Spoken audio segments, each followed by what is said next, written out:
Que bênção estarmos juntos mais uma vez.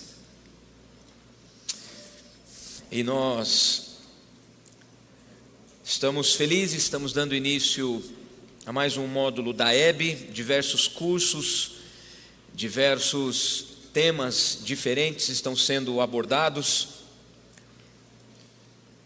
Vários irmãos e irmãs se inscreveram para curso de liderança, curso de supervisão, muitos fazendo curso Vida Nova, se tornando membros da igreja. Em especial, hoje de manhã estivemos com cerca de 100 jovens ali no nosso espaço palhano, estudando doutrina, soteriologia, a doutrina da salvação. Interessante como, quando vamos estudando a história da teologia, o cristianismo, o impacto da vida, do ministério, da obra de Jesus Cristo e como que isso interferiu na história. Nós temos ao longo das eras, nós temos autores, pessoas que escreveram sistematizando o pensamento de Paulo, nos ajudando a interpretar a vida de Cristo através dos evangelhos. E vamos de alguma forma aprofundando o nosso conhecimento bíblico, doutrinário e como que isso gera atitude prática. O pastor Flávio, nosso coordenador da educação cristã, ele falou que nós temos já quase uma centena de alunos para o nosso curso de capacitação teológica e ministerial. E ele reforça que a teologia não pode estar desvinculada da prática. Então, quanto mais estudamos teologia, mais entendemos a missão de Deus na história e qual é o nosso papel. Então, estudar a Bíblia, aprofundar o nosso conhecimento, significa nos envolvermos com a obra, significa sermos igreja e não irmos ao culto de domingo para adquirir algum conhecimento, uma mensagem que possa edificar a nossa vida. Pelo contrário, nós praticamos a palavra 24/7. Todo dia, o tempo todo, nós somos chamados. E é sobre isso que vamos falar hoje. Chamado. Aquele que chama é aquele que sustenta o chamado, é aquele que restaura o chamado, é aquele que nos leva até o fim. E para isso eu quero convidar você a abrir a sua Bíblia no Evangelho de Lucas, onde nós vamos permanecer ali no capítulo 5 e vamos estudar em paralelo com o Evangelho de João, capítulo de número 21. Antes de ler ali alguns versos do capítulo 5, quero destacar aqui inicialmente, de forma introdutória, este relacionamento tão íntimo que Cristo teve com o apóstolo Pedro. Seguramente, assim como Tiago e João, Pedro fez parte do núcleo mais chegado de Jesus Cristo. Os 12 foram chamados individualmente, e esse trecho bíblico que vamos ler aqui no capítulo 5, em paralelo com Mateus capítulo 4, versos 18 a 22, e também o Evangelho de Marcos capítulo 1, versos 16 a 20, aqui no início do capítulo 5 nós temos a chamada, a vocação de Pedro, Tiago e João. Por que nós decidimos estudar a partir do capítulo 5 de Lucas? Se você voltar para o início do Evangelho de Lucas, você vai perceber que Lucas estava preocupado em colher dados específicos a respeito do ministério de Jesus Cristo.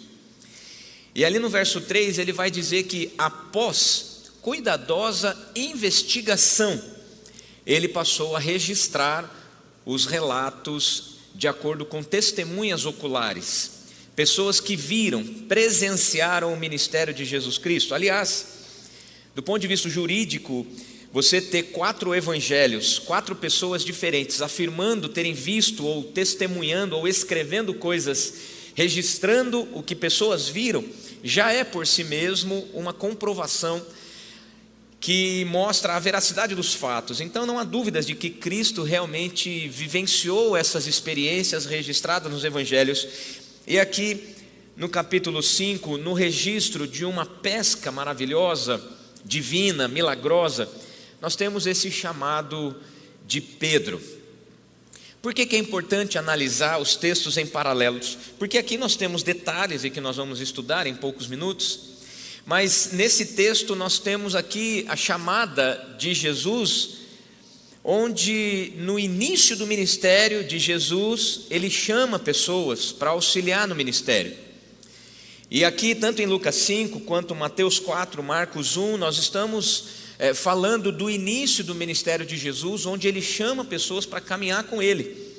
E tanto aqui quanto nos outros evangelhos, nós vamos perceber que Jesus convida essas pessoas para virem e se tornarem pescadores de homens, pescadores de gente, justamente porque estes que foram chamados primeiro, não apenas Simão Pedro, mas também seu irmão André, assim como Tiago e João, filhos de Zebedeu, estes 4 eram pescadores.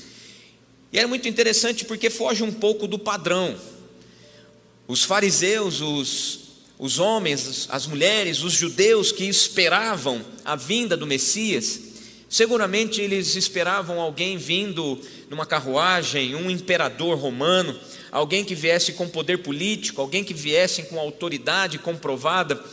Mas Jesus, de maneira surpreendente, assim como o reino é surpreendente, assim como a simplicidade do amor de Cristo é constrangedora, nós percebemos então Jesus como um simples profeta, um homem que caminha com as pessoas comuns, pessoas que são chamadas ali do seu cotidiano.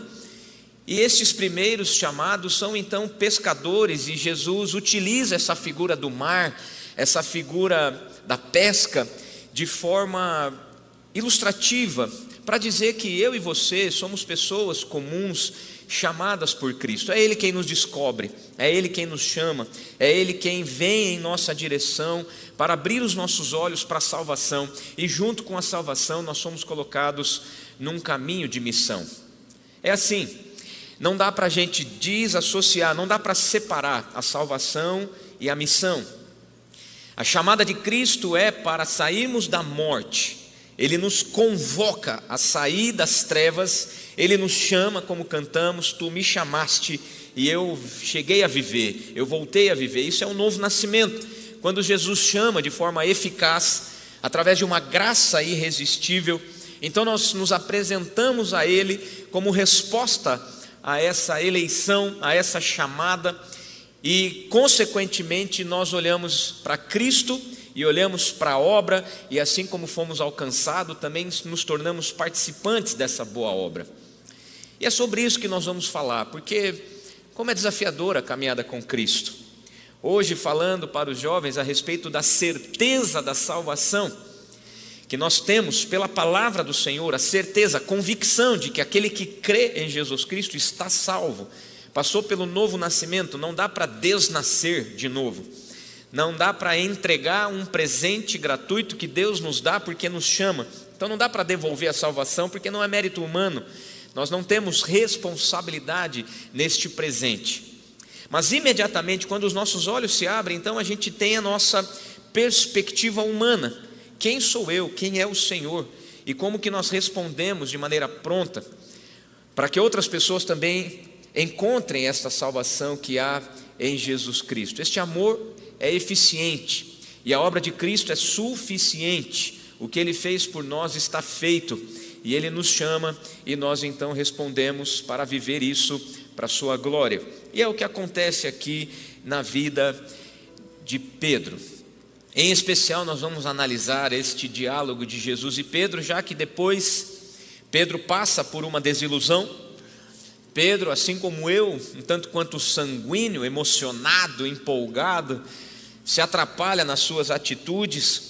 Mas em João 21, no final dos evangelhos, nós percebemos então Jesus Cristo, o mesmo que chamou no início da vida ministerial de Pedro, é aquele que sustenta, é aquele que restaura o chamado, porque é Ele quem chama, é Ele quem capacita, e a glória é para Ele mesmo. E lá no final, no capítulo 21 de João, Jesus não diz mais agora: Pedro, eu te chamo para pescar pessoas, mas Ele diz: pastorei as minhas ovelhas, cuide, alimente do meu rebanho. E isso inclui todos nós. Vamos fazer este estudo de maneira tranquila. E a primeira lição que percebemos é que o chamado acontece a qualquer momento. Eu quero lembrar você do dia em que você foi chamado por Jesus Cristo, o dia da conversão, o dia de os seus olhos se abriram. Eu nasci num lar presbiteriano independente. Meu pai era um presbítero quando eu nasci, minha mãe uma serva, uma mulher de oração, minhas irmãs mais velhas servindo na igreja. Eu não tive outra escolha, eu não tive outra perspectiva, e quando eu entrei na adolescência, eu já me via salvo pela graça, eu já cria no Senhor como Senhor, Salvador. E mesmo na juventude, quando eu passei por situações adversas, nunca tive dúvida da salvação. Eu sabia que eu estava longe de Cristo, mas justamente o saber que estar longe de Cristo já é a ação do Espírito Santo em mim, convencendo do pecado. Mesmo quando eu estava com o pé na jaca, mesmo quando eu estava atolado na lama, como filho pródigo, eu sabia que eu tinha um pai, eu sabia que eu tinha para onde voltar. É uma saudade, mas sem forças para voltar.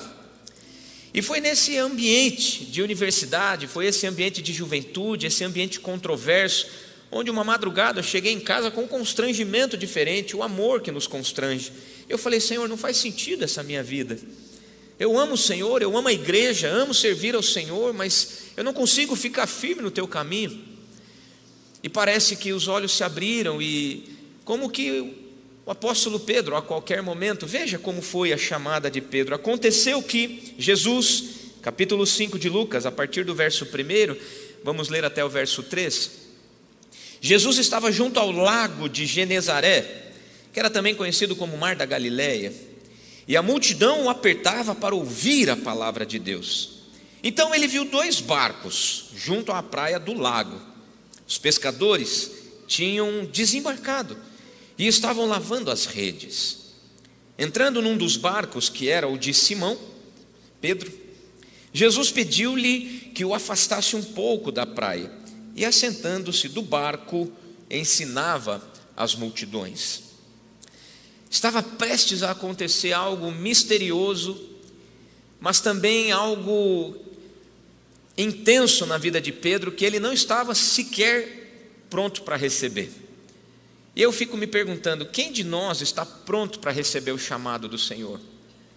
Quem de nós está pronto para se engajar com a obra do Senhor?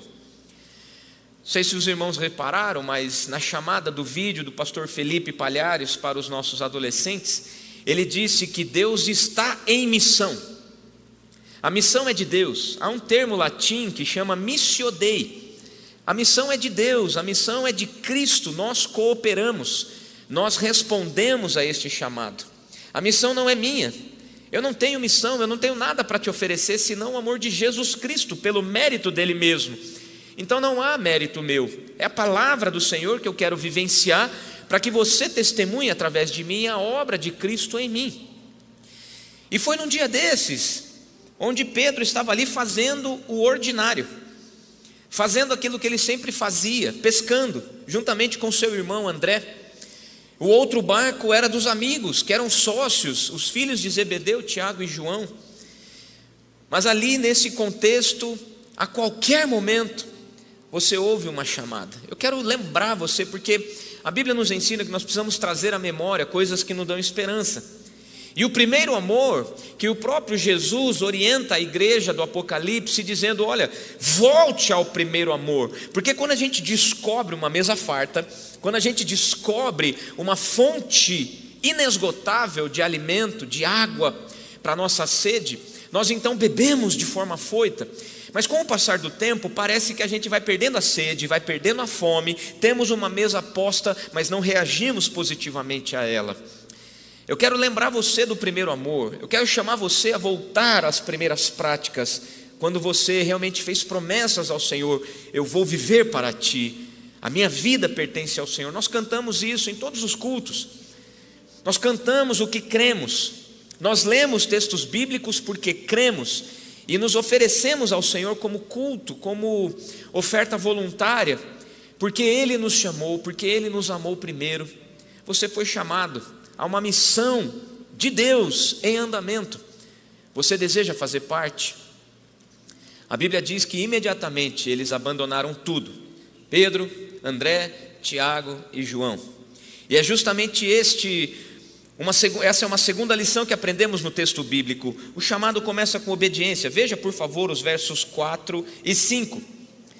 Quando acabou de falar, Jesus disse a Simão: leve o barco para o lugar mais fundo do lago, e então lance as redes de vocês para pescar. Em resposta, Simão disse: mestre, havendo trabalhado toda a noite, nada apanhamos, mas sob esta sua palavra lançarei as redes. Existem momentos na nossa jornada onde a gente não tem nada para oferecer para o Senhor e não tem nada para oferecer para as pessoas. São aqueles momentos onde a gente quer para nós, e está tudo bem. Está tudo bem de vez em quando a gente está meio carentão. Está tudo bem de vez em quando a gente fazer as orações de piedade, as orações de cura, as orações de provisão, as orações de conversão de pessoas, orações de perdão de pecado. Ali Pedro estava vivendo uma escassez. Um pescador experiente, juntamente com seus sócios, trabalharam a noite toda e nenhum peixe sequer eles conseguiram pegar. Obviamente, você deve imaginar que o pescador vive dos peixes pescados. Se não há rede cheia, se não há barco movimentado, então não há o que vender, então não há provisão, não há dinheiro, não há sustento. Mas aqui Jesus, de forma curiosa, entra no universo daquele homem e fala o seguinte: lance as redes na parte mais funda do lago. E Pedro responde a isso: Senhor, nós acabamos de fazer isso, o Senhor vai me desculpar. Mas, no entanto, portanto, entretanto, porque o Senhor está falando, eu vou jogar. Seja feita a tua vontade, não a minha. Não havia nada lá, mas beleza, é o Senhor quem está mandando. Sabe, queridos, às vezes a gente, quando obedece a uma ordem, a gente nem sabe exatamente o que está acontecendo. Veja um filho ou adolescente, por exemplo. Nós pais julgamos que sabemos o que é melhor para o filho e para a filha, e a gente dá determinadas ordens de fazer ou de não fazer. É o cuidado, é o amor. E o filho obediente, obviamente a gente deseja que os nossos filhos sejam obedientes. Quando eles fazem aquilo que nós orientamos, há uma alegria, há uma sinergia, há uma satisfação. Agora, é muito mais interessante quando este filho não precisa mais ser ordenado, não precisa mais de uma orientação específica, porque ele ganha maturidade, ele entende a orientação que ao longo de um tempo é dado, e ele faz voluntariamente aquilo que é bom. Isso é desejável, isso vem com o tempo, isso vem com a maturidade. Ora, qual é o ambiente em que você está hoje, para que você seja como Pedro, obediente e lance as redes? No caso destes homens, era o mar de Genezaré, o lago de Genezaré, o mar da Galileia. Mas talvez seja uma franquia, talvez seja no escritório de advocacia, um gabinete de política, talvez seja um consultório médico, odontológico, uma oficina, talvez seja na faculdade. Meu filho começou a UEL, e sabe, queridos, durante algum tempo eu percebi alguns pais com muito medo de enviar os seus filhos para a UEL. Com todos os desafios ideológicos, não vamos entrar no mérito, mas eu confesso para os irmãos que eu tenho uma gratidão enorme de enviar o meu filho para a UEL. Nós estamos no processo, nós estamos indo levá-lo para os Estados Unidos, com a graça de Deus, para estudar lá. É um sonho, mas ele está cursando educação física na UEL, e ele vai para lá, queridos. Sinceramente, deixa eu falar uma verdade para você, eu não tenho medo nenhum do meu filho se perder na UEL, porque ele já obedeceu. A juventude da igreja está coesa, nós temos inúmeros exemplos positivos e negativos do que se vive, não apenas na UEL, mas em qualquer universidade.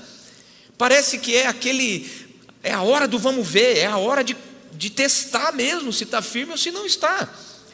Nós temos de ter essa alegria de enviar os nossos filhos para o alvo que é de Deus para eles. Não é o meu plano que o meu filho tem que executar, é a vontade do Senhor. E aqui Jesus está fazendo com que o mar da Galileia, a pescaria de Pedro, fosse esse universo onde ele vai exercer a sua fé, ainda que não conhecendo direito. Nós somos hoje chamados a jogar as redes, a lançar as redes. Deus está fazendo uma obra. Você pode lançar a rede ou não. Deus vai fazer através de você ou não. Depende de você querer fazer parte dessa história. Seja obediente. Glorifique o nome de Jesus onde você está, na condição em que você está. Uma hora dessa, a rede vai se encher, porque é isso que acontece. Quando o milagre acontece, Pedro se constrange. Veja comigo, por favor, os versos 6 a 8. Fazendo isso, apanharam grande quantidade de peixes, e as redes deles começaram a se romper. Consegue imaginar?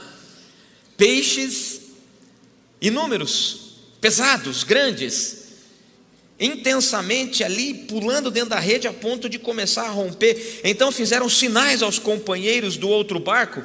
E se nós analisarmos ali a sequência do texto e os outros evangelhos, nós estamos falando exatamente de Tiago e João, filhos de Zebedeu, para que fossem ajudá-los, e foram e encheram ambos os barcos, a ponto de quase afundarem. Você imagina isso? Vendo isto, Simão Pedro prostrou-se aos pés de Jesus, dizendo: Senhor. E agora eu quero chamar a tua atenção para essa expressão registrada, Senhor. Ele não chama de mestre, ele não chama de rabino, ele chama de Senhor. Este é o ponto de conversão de Pedro. E assim que ele olha para Jesus, ele olha para si mesmo. Senhor, afaste-se de mim, porque sou pecador. O que pecador, ou a condição de pecador, tem a ver com a multiplicação de peixes? Ele está diante daquele que o salvou. Ele está diante daquele que é milagroso. Ele está diante de um Cristo que ele está conhecendo agora, mas ele está imediatamente entendendo que ele está diante do Messias. Esse é o ponto da conversão de Pedro. E imediatamente acontece com ele o que aconteceu também com Isaías, conforme registrado no capítulo 5. No ano da morte do rei Uzias, os meus olhos viram um rei, eu vi o rei assentado sobre um alto e sublime trono. E quando ele se depara com o rei, ele fala que as orlas de suas vestes enchiam o templo, serafins, anjos cantando: Santo, Santo, Santo é o Senhor, toda a terra está cheia da sua glória. Então disse eu: ai de mim. Quando nós olhamos para Cristo, imediatamente os nossos olhos contemplam a nossa miséria. E é por isso que é importante nós continuarmos prostrados aos pés da cruz. É por isso que é importante nós vivermos aos pés da cruz, porque não há mérito no nosso viver, se não for por meio de Cristo.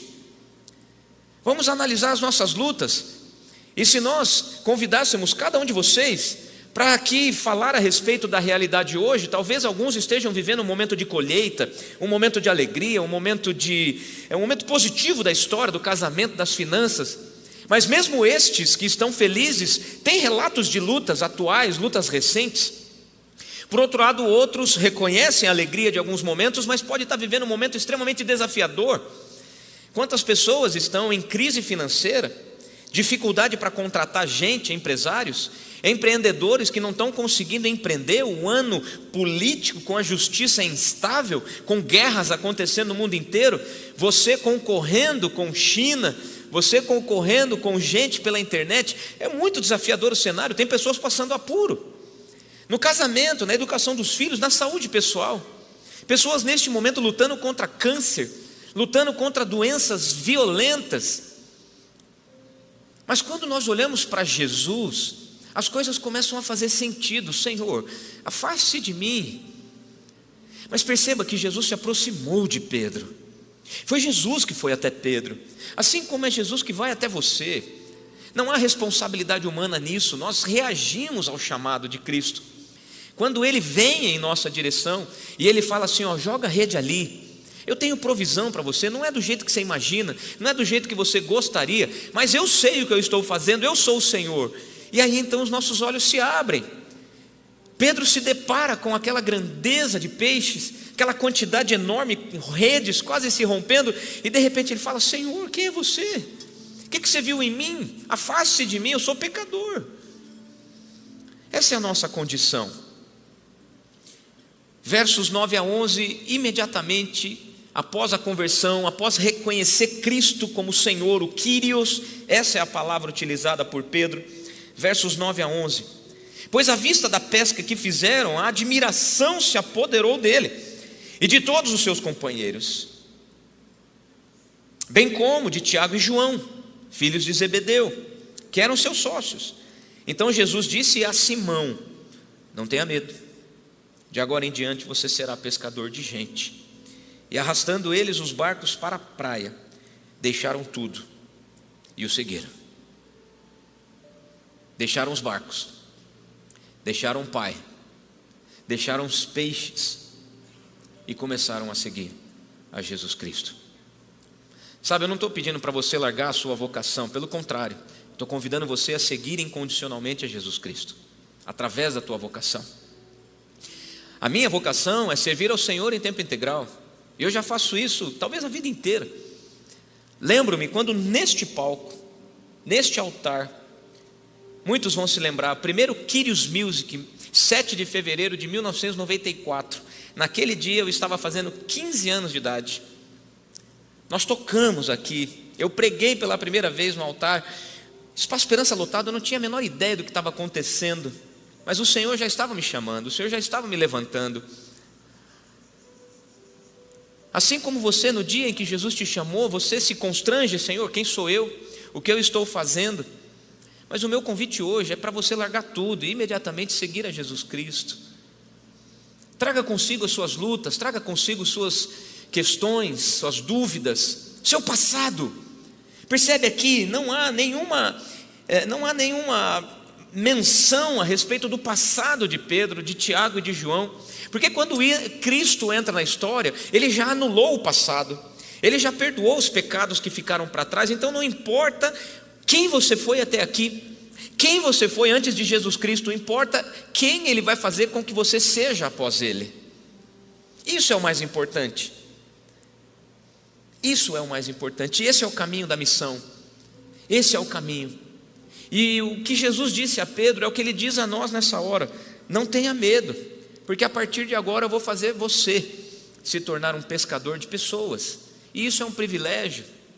Nós cantamos: me envolva na tua história, minha vida para a tua glória.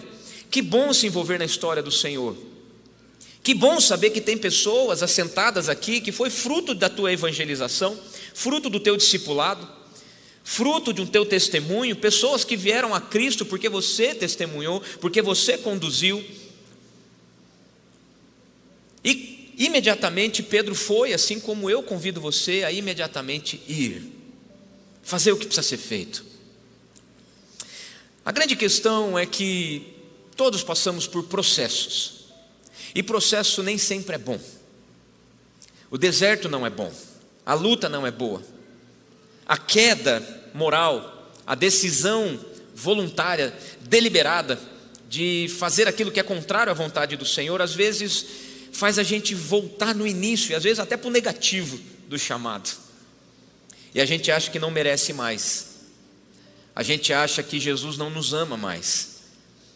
Mas hoje eu quero lembrar você que você pode ter segurança no amor de Deus. Na semana passada eu mencionei no culto das 10, e hoje, dando aula para os jovens, eu mostrei um vídeo do Dr. Russell Shedd, e eu quero fazer menção novamente, onde ele afirma, dizendo categoricamente: as pessoas me perguntam, é possível perder a salvação? E ele responde: depende de quem te salvou. Se foi você mesmo que se salvou, então é possível que você perca essa salvação que você proporcionou a si mesmo. Agora, se foi Deus que em Cristo te salvou, então dificilmente Deus vai mudar a opinião que Ele tem a teu respeito. Então nós temos essa certeza da salvação.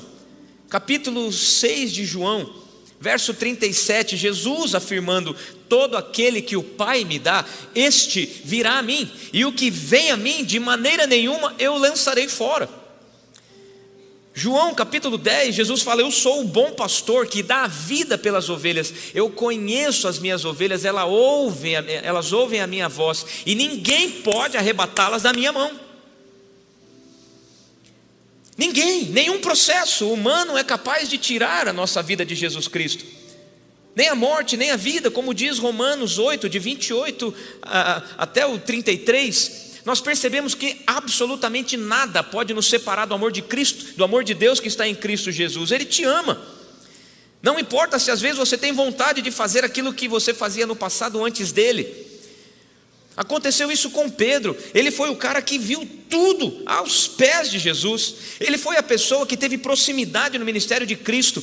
Ele foi a pessoa que falou para Jesus: nem que eu tenha que morrer, eu não vou te negar, eu vou te servir. Ele que pegou a espada e decepou a orelha de um soldado romano para proteger Jesus quando estava sendo preso.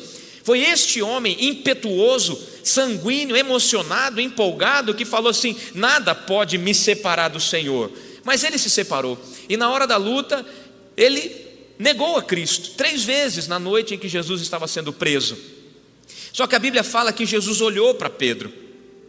É aquele olhar que faz a alma sangrar. É a presença do Espírito Santo que nos constrange e fala assim: puxa, o que eu estou fazendo da minha vida? E a Bíblia fala que ele chorou amargamente. A Bíblia fala que ele se arrependeu verdadeiramente. E se você olha as epístolas de Pedro, em comparação ao Pedro do Evangelho, são 2 pessoas completamente diferentes. Ele precisava daquele processo. Só que mesmo diante do processo, ele voltou a fazer o que fazia antes. Agora nós vamos lá para João 21. Eu convido você para passearmos pelos evangelhos, porque esses textos em tela nos mostram algo muito interessante. Ele voltou a pescar. Capítulo 21 do Evangelho de João, verso 3, estamos terminando. Simão Pedro disse aos outros: vou pescar. Os outros responderam: nós vamos com você. Eles voltaram a fazer aquilo que faziam antes, como se Cristo não tivesse chamado eles para uma missão, como se Jesus não estivesse dizendo para eles, e a voz ecoando: ide por todo mundo e pregai o Evangelho a toda criatura. Lucas registra isso, os detalhes da chamada de Pedro, mas João, de uma forma tão especial, ele que era um pescador, ele está confessando isso, que depois da morte de Cristo, agora no Evangelho de João capítulo 21, Jesus já tinha morrido, ressuscitou, apareceu aos discípulos. Tomé não acreditava, está escrito aqui na sequência do texto, no capítulo anterior, e agora os discípulos voltaram a pescar. João, que também era muito próximo de Jesus, alguém que amava Jesus, e ele se denominava como o discípulo amado, ele voltou a pescar. Ele deu as costas para o chamado, assim como Pedro, mas o chamado fala mais alto. Isso aconteceu com Pedro. Ele voltou a pescar, mas tinha uma chamada ardendo no coração. Se o teu coração não está em chama para Cristo, e Agostinho fala isso, do coração em chamas para Cristo, se o teu coração não está ardendo de urgência pela evangelização, ardendo de urgência pela obra que Deus está fazendo agora na humanidade, em qualquer lugar, se você não ama Cristo a ponto de o coração estar ardendo, talvez você esteja mais interessado em pescar, em voltar a fazer o que você sempre fez, ou conquistar as coisas que você quer, do que necessariamente ouvir o chamado de Cristo, que é muito mais importante. Quando a Bíblia fala que vivo não mais eu, mas Cristo vive em mim, significa que as minhas prioridades, as tuas prioridades precisam estar alinhadas com aquilo que Cristo quer. Se Ele vive em mim, então não são as minhas decisões, não são os meus projetos, é a obra de Cristo, é a vontade do Pai, é o alvo que Ele tem para mim. Hebreus capítulo 2, corramos com perseverança a carreira que nos está proposta. Deus tem uma proposta para você, Deus tem um chamado para você, e Ele diz: olhe firmemente para Jesus, o consumador, o autor e consumador da fé, porque quando você olha para o barco, quando você olha para os peixes, em ausência ou em abundância, você se perde, e é por isso que os olhos têm que voltar para Cristo, porque quando você olha para Cristo, o seu coração volta para o lugar certo. Você deixa de fazer aquilo que não importa para Jesus e prioriza e faz e vive aquilo que glorifica Jesus Cristo em todas as áreas. No casamento, o casamento é o primeiro ministério de um homem e de uma mulher. Se você não vive esse chamado de amar a Cristo mais do que qualquer coisa, você não está apto para ser um bom marido, uma boa esposa. Uma das maiores alegrias que eu tenho visto são os nossos jovens no altar, prometendo amar a Cristo mais do que qualquer coisa. Recentemente, o último casamento que presenciamos foi do nosso querido Breno, com a Aninha Laura, filha do presbítero Odilon, da pastora Andréia, no altar, um prometendo para o outro: eu prometo amar a Cristo mais do que você, porque quando amamos Cristo mais do que nós mesmos, mais do que a própria esposa, nós servimos no casamento, e nós não usufruímos da saúde emocional no casamento. Quando amamos Cristo mais do que qualquer outra coisa, nós damos a nossa vida como oferta ao Senhor para sermos bênção na vida dos filhos, na empresa, nas finanças. Não é o teu dinheiro, coloque isso na tua cabeça. Não é a tua finança, é o dinheiro que Deus deixa você administrar. São as finanças que Deus coloca na nossa administração para a gente usar para a própria glória dEle. É assim. Quando olhamos para Cristo e priorizamos, não importa o processo, não importa o que fizemos no passado, importa o que é importante para Cristo. E viver para a glória dEle, olhando firmemente para Ele. E esse chamado vai sempre falar mais alto. Onde você estiver, em Londrina ou em qualquer lugar, num casamento ou com qualquer outras pessoas, em qualquer ramo de atividade que Deus te colocar, teu coração precisa permanecer em chamas para Jesus. Jesus voltou a falar com Pedro.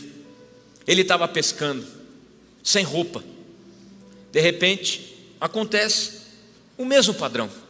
Olha como Jesus é didático. Colocando os dois textos em tela, nós temos exatamente o mesmo cenário. Uma pescaria frustrada, uma noite sem peixe, mas nós temos uma aparição repentina. Jesus que vem em nossa direção mais uma vez. E aí ele fala: lança a rede ali. E eles lançam a rede.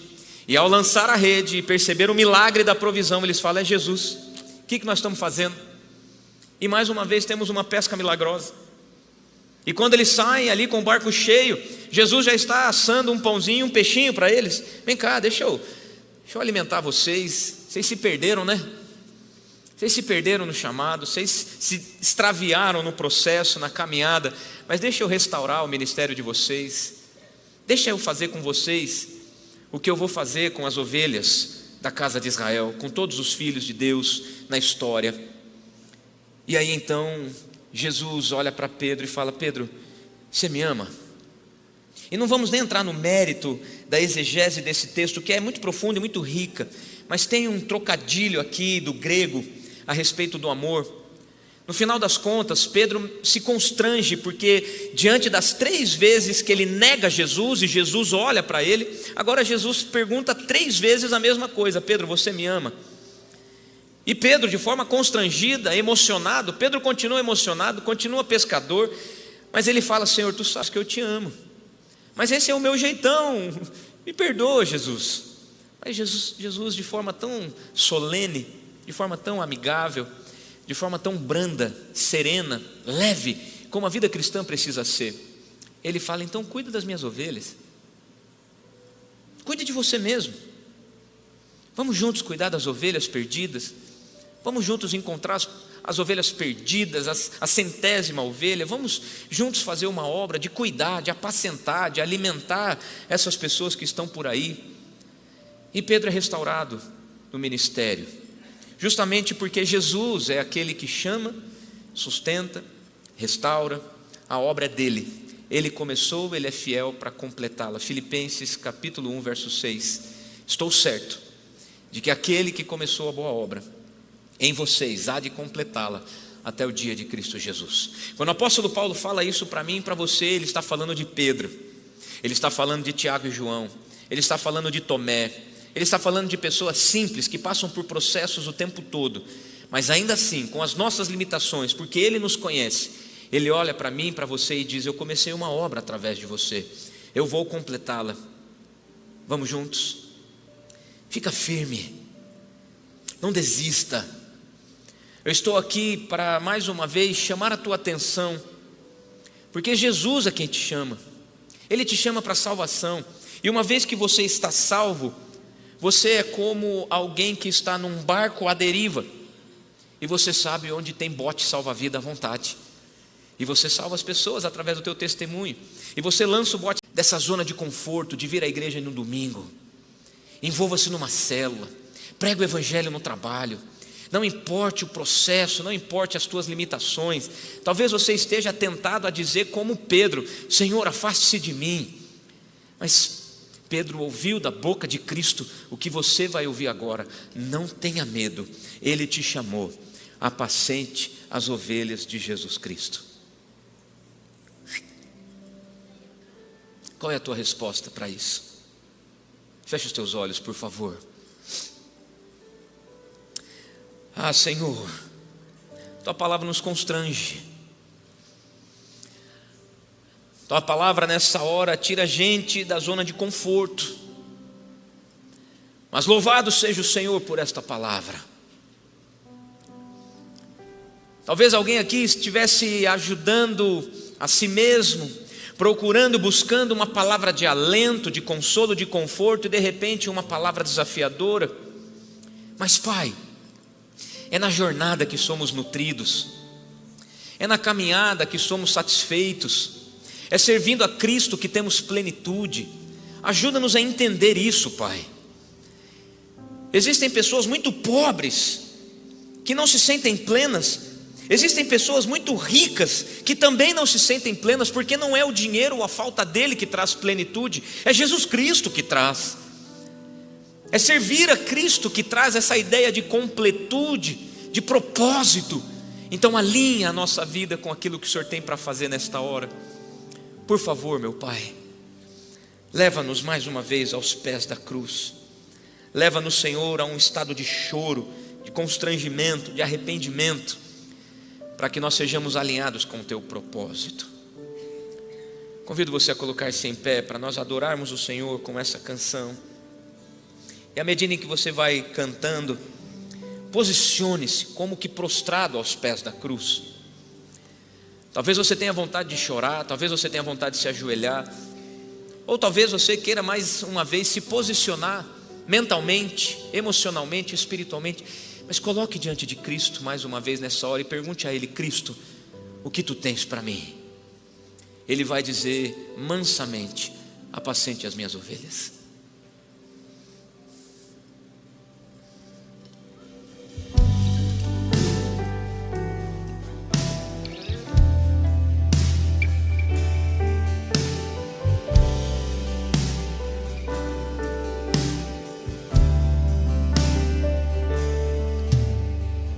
Jesus maravilhoso, és minha inspiração a prosseguir.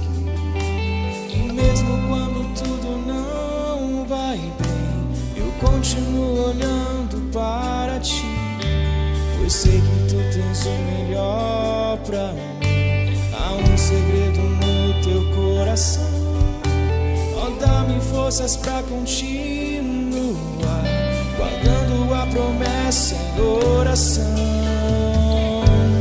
Firme, ó Deus, está o meu coração, firme nas promessas do Senhor. Eu continuo olhando para Ti, assim eu sei que posso prosseguir. E mesmo quando eu chorar, as minhas lágrimas serão para regar a minha fé e consolar meu coração, pois o que chora aos pés da cruz, clamando em nome de Jesus, alcançará de Ti, Senhor, misericórdia, graça e luz.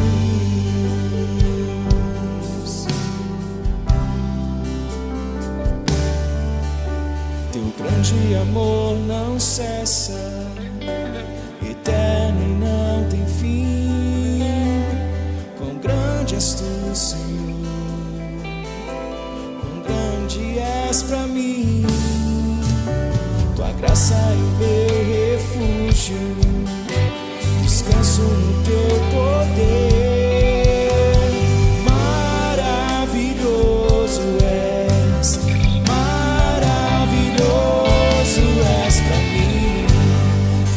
Deus está o meu coração, firme nas promessas do Senhor. Eu continuo olhando para Ti, e assim eu sei que posso prosseguir. E mesmo quando eu chorar, as minhas lágrimas serão